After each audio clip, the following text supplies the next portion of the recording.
So my name is Gigi Stone. I'm a correspondent on Bloomberg Television, and on a daily basis, we interview CEOs, business leaders, and financial experts. And if you're watching our channel or any of our competitor business channels, CNBC, for example, you will find that most of the interview subjects are men. And that is not because we don't actually make a tremendous effort to make it as diverse as possible. We really do.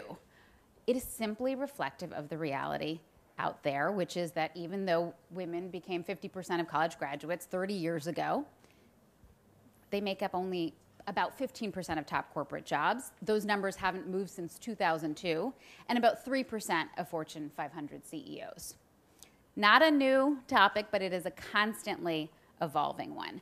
So joining us to talk about this is a very impressive group of panelists who are all trailblazers in their respective fields. So I invite you all to sit down. First off, we have Jacki Zehner. She's the Chief Engagement Officer of Women Moving Millions.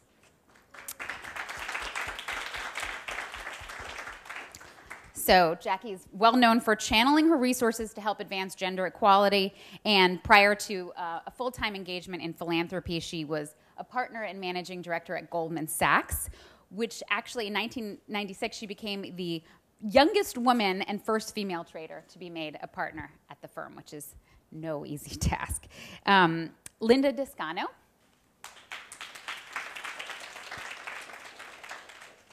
President and CEO of Women & Company, which is a service of Citi that brings women financial knowledge, and she's the managing director and head of partnerships and branded content for North America marketing at Citi.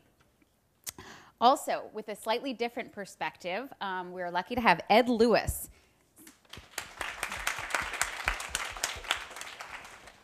Currently a senior advisor at Solera Capital, a private equity firm, but most notably changing millions of women's lives by co-founding Essence Magazine, the leading lifestyle magazine for African American women, and Essence Communications, which he built into one of the country's largest African American multimedia organizations. So thank you all for being here. So there are two ways to tackle this issue, and the two main questions really being what could be changed about corporate America and what women can change about themselves, what they might be able to do differently, most notably not taking themselves directly out of the workforce necessarily when they have children. This is a topic near and dear to my heart because I'm going back for the first time in 2 weeks after my maternity leave. I just had my first child a few months ago. So, and last night I was talking to an attorney who actually said, oh, and didn't know my situation. And she actually said to me, oh, I never hire women with young children. She had 2 children of her own. And that was a very comfortable thing for her to say out loud to someone she didn't know that well. So, yeah, I thought the last panel was super optimistic. Exactly. I wanted We're the depressing yeah, exactly. Or maybe you only know about the opportunities you're getting and not the ones that you're not getting. I want to start by asking a very open-ended question. What happens between the entry level and the C-suite that makes women and men take a different path? Start with you, Jacki. Wow, can you hear me? Okay. That's a big question, and there's no universal answer to that question, unfortunately. So my own story, maybe I could just start there. I mean, I started as an analyst. It'll be a very long story. No, it won't be. I started as an analyst in Goldman Sachs like a very long time ago, 1988. That being said, I told sort of a story of something that happened to me where I was tracing the roots back to why I care so passionately about women's leadership and women's participation, and shared a story that went back to when I was 24 years old. And that story involved my boss, who was not a very nice person. And I won't share the full story, but I'll just give you the context of what would be the longer story. And that's when I was an analyst, and I had a great boss at the time, but I had to interact with the trading desk, and he headed the trading desk. And he would always I knew he had a bad reputation. And not to start the conversation with, oh, there's bad men, but that workplaces, as there are bad women. But I think it's important because it's my own history, and I think I'll connect the dots in 1 second. But he would always ask me out for dinner, and I would always try to avoid it. There's no reason I had to go for dinner with this man. And I'll never forget one time when we were in a group, and he kept asking me out for dinner, and I would deflect and say, well, why don't the group of us go out to dinner? Or maybe we can grab lunch and go downstairs. And he looked at me and goes, Jackie, he goes, what's your problem? I said nothing. He goes, do you think I'm attracted to you? Do you think that's why I'm asking you out? I said, no, of course not. And he said, not only am I not attracted to you, I don't understand why any man would be attracted to you. And I had a boyfriend. I wasn't insecure, but I was 24 years old. And here's a senior guy at the firm who ended up getting fired for atrocious circumstances. But I think there's still so much of that going on. So I told this story. It was a much longer one and a sadder story, honestly. But right after I told it in this group of 200 people that I'd never told this story before, so many women came up to me and said, with that's happening to me right now. This has happened to me. And I think that a lot of times, especially in corporate America, but not exclusively, every size of business, every industry has their own challenges. We all come with our unique set of talents and experiences to the job. So it's a very, very complicated answer. But I think at the heart of it, to what Joy said, she left when she saw no women, for example, that there's still something really broken in our world where it's our fault. There's something about us. And I think there's this combination of women, and I didn't expect that of my 24-year-old self, but to know our power, to know our place, to know when, that wasn't inappropriate. Do you believe you just said that? Let me mirror that back to you, what you just told me. In your experience, that's this combination of knowing our power, knowing our boundaries, really starting to press hard against a system that is still very biased, predominantly in corporate America, I think, against women achieving their full potential. And there's a number of ways I think we can do that. But had to open with that story because it's very fresh in my mind. And the fact that so many women came up to me afterward and said, that happened to me, it's happening now, just broke my heart.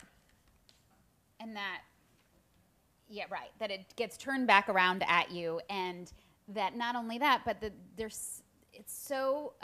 talking about men and women mentored. And I want to ask you both the question, but that it's so not always clean when a man mentors a woman. I prefer having women mentors. Keep it clean. Like, it's always on the up and up. They're helping me because they believe in me. And then that's, always the best way to have help. So what do you think happens, Linda? Well, I actually did my own informal, quite admittedly unscientific survey because I interviewed 100 women who opted out of the corporate lifestyle to start their own business. And what I heard consistently was they wanted more control over their professional destiny and their financial destiny. They wanted more flexibility in how they packaged their professional, their personal, and their community responsibilities. So how they integrated all of those. Third, they wanted more freedom, if you will, to be their authentic self in a sense of be able to work in an environment where their leadership traits and how they work was valued. And fourth, they had more confidence in saying, why should I think of just a C-suite? Most men don't make it to a C-suite. I can be the CEO of me, and why not take control and start my own business and create a company, an organization that will give employment to others and allow me to really drive what I want. So there's two sides, right? There's the loss and the brain drain in corporate America, but then on the flip side, there's all of these other women building wealth for themselves and their families who are taking a risk, on their skills and their experience, which I think is something we should celebrate. And clearly, companies need to understand how to change the way we work and how they work to keep women engaged. We just actually launched a survey with LinkedIn, and we asked professional women, what does it mean to have it all? We're releasing the results in about a week, but I'll give you a preview. And it wasn't necessarily the C-suite for most people. It was a career that I enjoy, work that I really was passionate about, but also work and where I was respected. And I think corporations, and particularly large corporations, have to find a way to create the resonance with women. It's not just about the compensation, it's not just about the title, they're important, but how is this aligned with what's important to me, and what kind of fulfillment am I getting from how I work, and do I have the flexibility to be able to integrate all of the things I care about, as part of my daily interaction. And that segues perfectly into Ed. What kind of corporate policies have you seen or implemented that work or don't work in respect to being less obstructive to women? Well, let me just, can you hear me now? As a CEO of a company that I helped found many, many years ago, women need to really have self-confidence and to be fearless and to speak up, particularly when the incident, what you just suggested happened to you, really speak up and say, no, I'm not going to permit something like this to happen to me.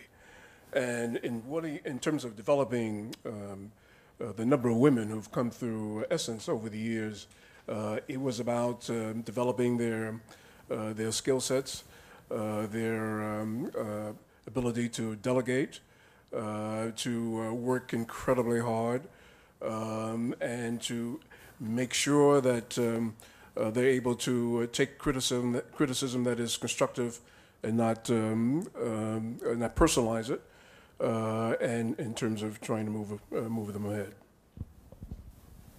And not all women have children, but often women do tend to take a step back in the corporate world when they do have children, not necessarily. How much does having children have a bearing on women's success in the corporate world, or an impact on it? Well, you gave a great example yourself. I think I do have two children. I have a 15-year-old son and a 12-year-old girl. So I went through having both kids while at work. Again, it's so hard to generalize that answer, and I think the world is changing. I mean, my husband's always been the primary caretaker. In fact, he was a partner at Goldman as well and left 2 years before I did, because our family said we want one parent at home if we can afford to do that. And he was like, well, I'll do it. But it was really hard on him. We were in the city at the time and then moved out to New Canaan, Connecticut. 99% of the people who stay at home are women. So this is a big part of changing the world is not just changing the world for women, it's changing the world for women and men so that both of us, all of us, can live our choices without judgment. So I think we're really hard at times on working women. We're really hard on stay-at-home dads. And it becomes, I think, a bigger context about our society. And I think the work that I'm doing now, sort of out of the corporate context, but having sort of started various diversity initiatives, wrote papers on it, served, on the Center for Work-Life Policy at the time. So getting involved in so many of these issues, I realized how complicated it is and how cultural it is, and how much as a society we really need to challenge our values, because we bring, all of that into the workplace. But I still think there's absolutely, I think, a bias. That being said, as you said in your study, which is, I think, is true, sort of women make different choices. So not all women want to go from VP, for example, to run the C-suite, because it is work all the time. I'm work all the time. But it's not everyone wants to make those choices, and those should be acceptable. But the difference is, for those that want to make the C-suite, what's inhibiting them from doing that? And there still are, I think, very, very real barriers to that. But then the children one is an individual choice. But Sylvia Ann Hewlett, who's one of the unbelievable sort of women thought leaders in the space, she wrote a book a long time ago called Creating a Life: Professional Women in the Quest for Children. If you haven't heard of this book, it was a landmark book that looks exactly at that issue. And what she found in interviewing, and it's quite by accident, and this was maybe 10 years ago, and it was that time when they had the baby panic. Remember that cover of New York Times? I don't know if I'm really old. I'm just not, people aren't nodding. I'm realized that was a decade ago. But the book, what she found in this study is that she was interviewing senior women, the most senior, and what she found is that, and this is a study that she ended up doing, the more successful you were, this is a fact, at least back then, the more successful you were as a woman, the less likely you were to have children. Opposite was true for men. And what she found is that women were making what they said as a non-choice choice by focusing their career and working on all the time. They didn't make the guy, they didn't get married, and they found themselves in their 30s and 40s single, all of a sudden going, I made that choice? How did that happen? So I would really recommend that book. That in and of itself is a complex issue. But yeah, are we still living in a world where there's a baby penalty? I absolutely think we are. And the more successful you are as women, similar studies have shown the less likely you are to be liked. Men, the more successful they are, the more I'm people very like liked. them. Of course. But I do want to ask you, because this is really what you do, Linda, what kinds of corporate policies could be potentially implemented, are being implemented, that work to change the corporate structure? Well, let me tell you a few of the things that we are doing at Citi, and by no means do we have everything solved. This is a journey.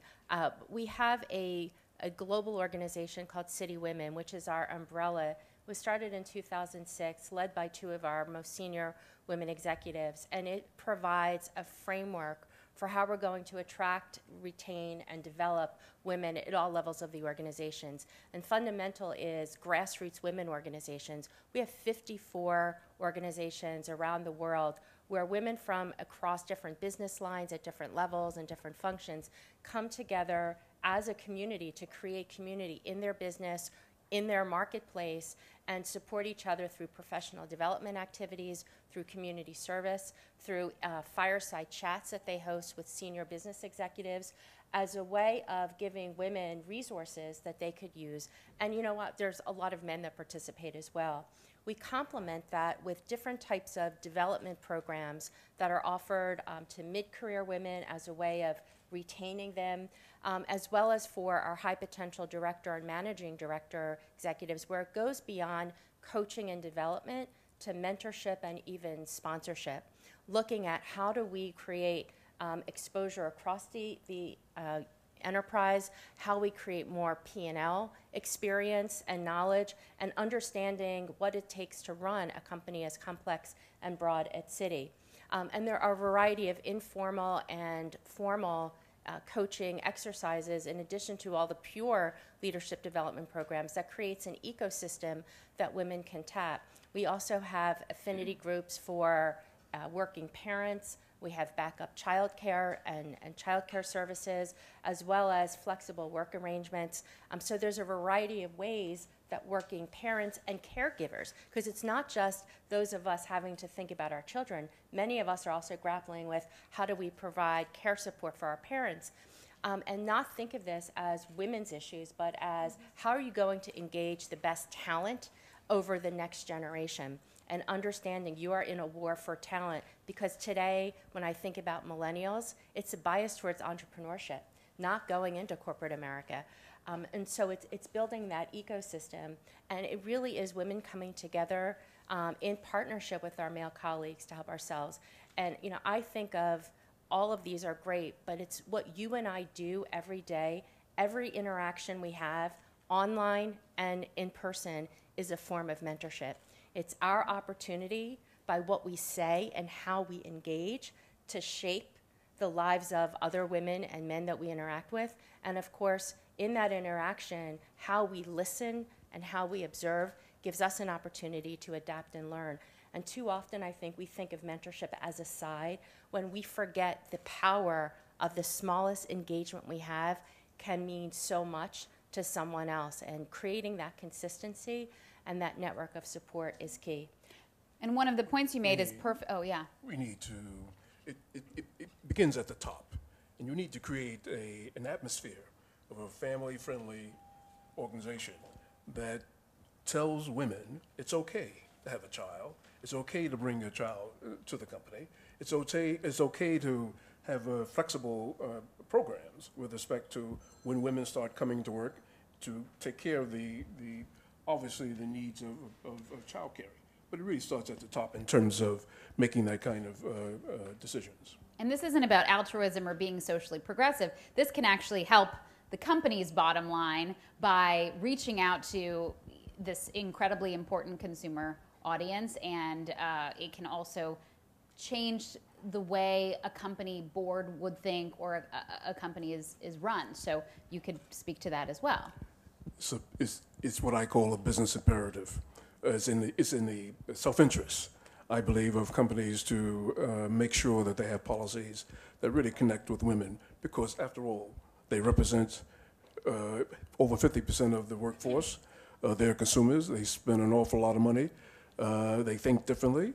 But as you said, they want to be respected with regard to how they proceed. If I can just add one point, because we tend to think of women as if we're all alike. And to me, it's not enough to just say women, because if you have all women from a Tony suburb that all went to Ivy League schools, that is not diversity, and it can't end there. And someone who's the first one in my family to go to college, and I don't have an MBA, so I have the MBA from the School of Hard Knocks, but I like to say, you know, just seeing women from a certain segment of society at the top doesn't really connect with me. So I think we have to take it to that next level. And what kind of true diversity do we see from a cultural standpoint, from ethnicity, from all levels of society? So we are really building that type of pipeline and not just thinking, okay, we have women, but what type of women? And if they're all alike and all like the men in power, then that's really not achieving our goal either.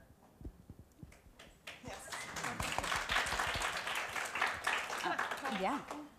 And then I want to Yes. give the audience an opportunity to ask some questions as well. I would love that, because I think we're relatively senior people here and somewhat removed. You know, I know I am, sort of, especially in the world of the corporate America.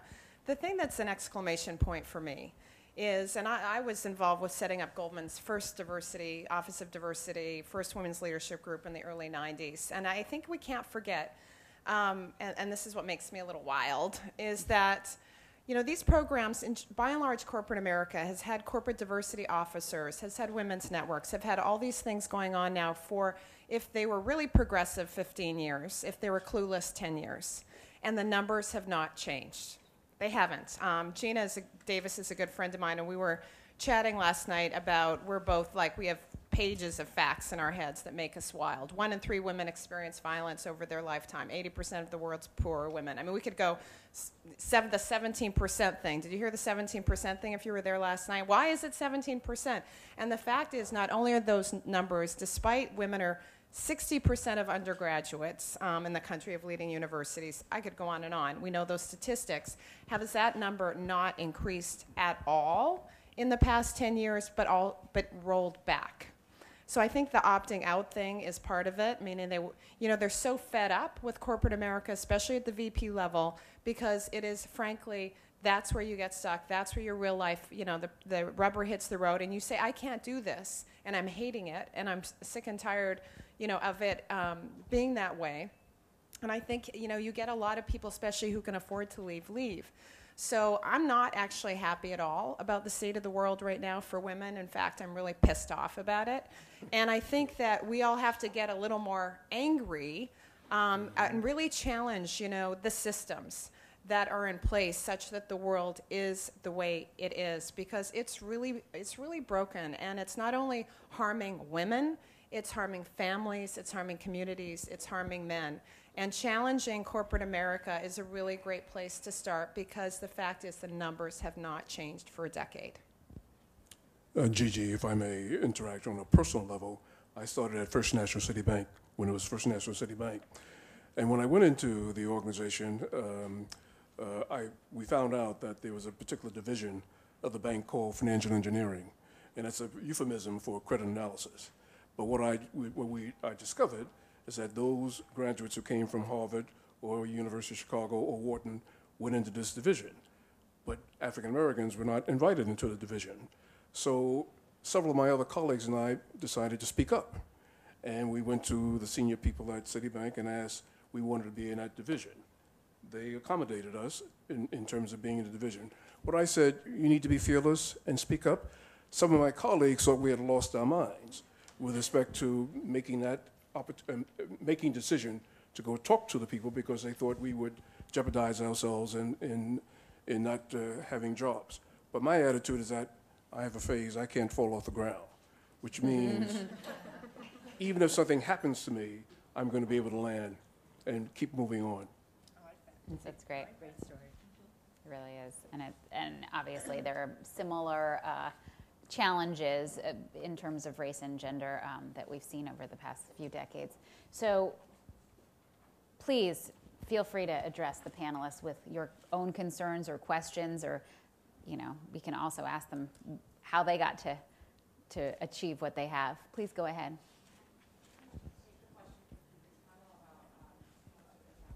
Just a minute. Let's get you guys mic'd here. Hold on. Will you introduce yourselves and just... Hi, I'm Anne, a big fan of the We Symposium. I just want to go back to that previous question from the other panel about how you sort of face the issue with women leaders and how you sort of manage up and making sure that they're sort of being the right type of mentor. I don't know if that makes sense. The women on the previous panel didn't have that problem, but just wondering if you had any issues. Yeah, with there are a women. lot of concerns about women, or I hear that a lot, about women not actually reaching out and helping other women under them. You know, I have heard that from many of the women that I have mentored, and through the group that Citi and LinkedIn has formed on the LinkedIn platform called Connect Professional Women's Network. Some of the New York members just had their first meetup, and so many of the women came up to me and said the same thing. They really didn't feel that they had the support of other women in their organization. It saddens me because I've been very fortunate. I have had great mentors and sponsors, both women and men. So it hasn't happened to me personally, but I've heard that. And I think that's a problem we need to solve. Because if we are not paying it forward, if we are not sharing our experiences, then we won't change the world. We can't change corporate America if we don't own part of the solution. And yes, we have to have leadership at the top and the right support, but if we can't support each other, why should a man step up and support us? So we have to solve that. But it's very sad to hear. I am delighted. I will tell you, so many women have joined the Connect network and are using it as a virtual mentorship program because they're not getting the support in their companies. And so we are thrilled to be part of that. And we decided to launch this because so many women came to Women & Co., our readers, and said they were looking for more ways to connect, more resources to help them move their career journey. And so this was just part of a broader Citi effort, another way that we could share some knowledge, and we like to say ideas that inspire and help women go from information to action. You know, I also think it's a matter of baby steps. I mean, all I can do is try to help young women. And, you know, in my career, that means finding someone who's, you know, almost half my age, who's probably going to take my job, and sitting down and giving them the best possible resume reel and figuring out how they can, you know, become a TV reporter and grapple with my own insecurity so that I can fight through and do that, because somehow that's putting out good karma into the world, and hopefully and someone will reach out and help me in a similar situation. What do you see as a challenge or a way to enable women to better help other women, or do you even see it as a problem? Well, again, it's hard for me now. I don't, yes and no. And back in the context of my corporate experience was pretty balanced. I had great male mentors and great women mentors. And I used to think, you know, if women don't, help women, how can we expect men to? Now I actually respectfully disagree with that. Men should mentor women because it's the right thing to do, as women should. So I know that's not what you're saying. Right. But I think it's really challenging. And even the concept mentorship, I think, has gotten sort of a label, like mentor, like find my mentor. It's like everyone around you should be your mentors and co-mentors and underneath mentors. And and I think it's to your point, if you give what you can give based on where you are and ask for what you need or the help you need, it's more about sort of the ecosystem that you create around you. And some of them are going to be men and some of them are going to be women. And the person that's the most important relationship is your boss. You know, and that's where I think the challenge is. You know, you have to have a great relationship with your boss, and they should be good managers. And I think there's not as much accountability as there should be for management to know how to manage well. So that's a big challenge, I think. But yes, I've had great experiences. Yeah, holding managers accountable is a really important part of all this, especially with the story you originally told. We'd like to ask you your question. Yeah, My name's Amy Schaefer, and you said something a little bit earlier that I thought was really fascinating, the bias towards entrepreneurship that's happening, and that with some of these challenges that come along, some of them gender-based, some of them not, what is the case that you make to young people where they are growing up with this bias towards entrepreneurship because you can seemingly bypass some of these, challenges because you're the CEO of you? What's the case that you make for the potential in the future of, kind of corporate-based America, and do you think, where do you think the future lies in kind of merging those two worlds? Well, I think there's a couple of different things. I think for corporations, and one of the case I make to the younger people who work with me is to really think about how we structure work in corporations so that you come together as a team to do something that's innovative and different and are able to operate like a startup until you're bringing different disciplines together. You have a very specific goal. And that's the way actually my team works. Now, in part, we're in the digital world and where you're just learning every day. You learn something new because technology is changing. But it's really changing how we work. We work in an open environment. We change jobs and tasks based on what the need is. We set very small goals, and we work almost as an integrated unit. And so it's finding opportunities like that, and more I see we're thinking about ways at Citi where we could bring that act as an owner mentality into just the day-to-day structure of work.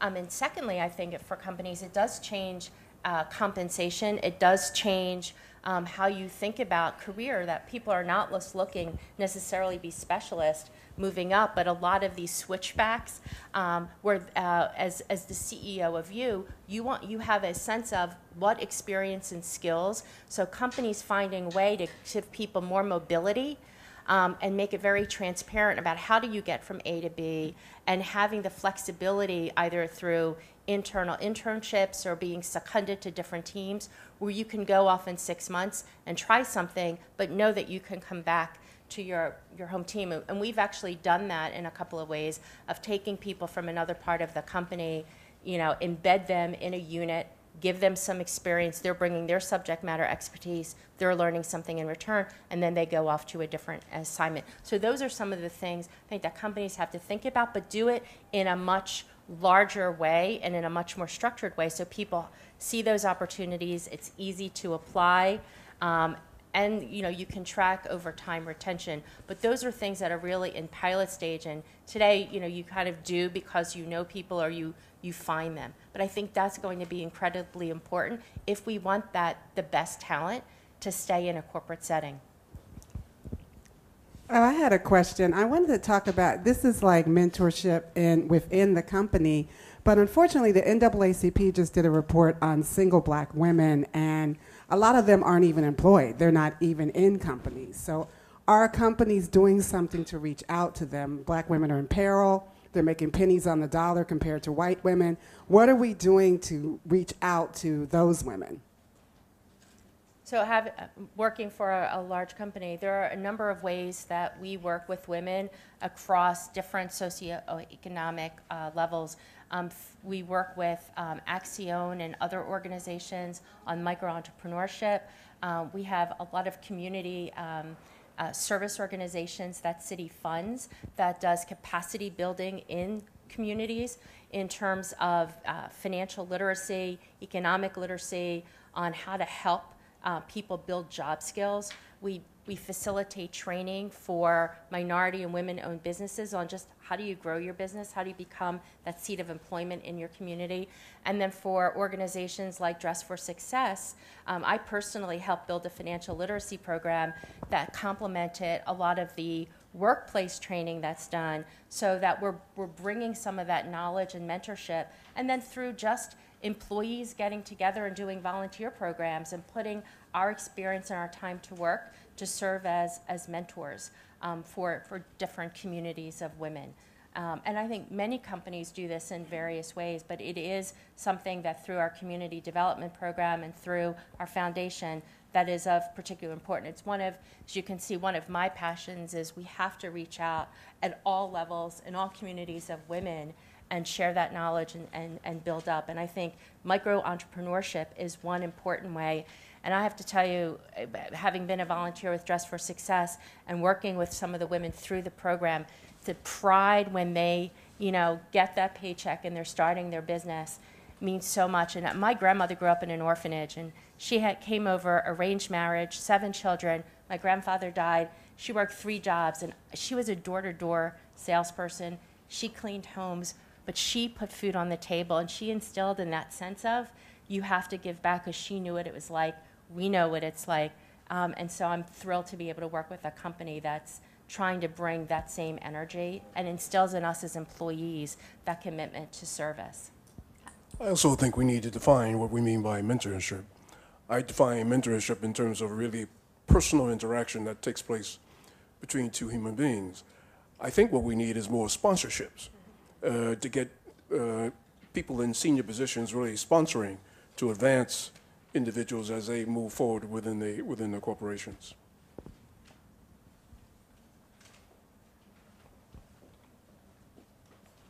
Okay. Last question. Hi, can you hear me? I'm Baroness Scotland. I used to be the former Attorney General of the United Kingdom. I was the only woman to be appointed as Attorney General in 700 years.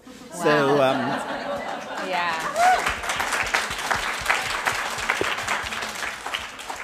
And I just wanted to say how much I passionately agree with what Jackie and the other members of the panel are saying.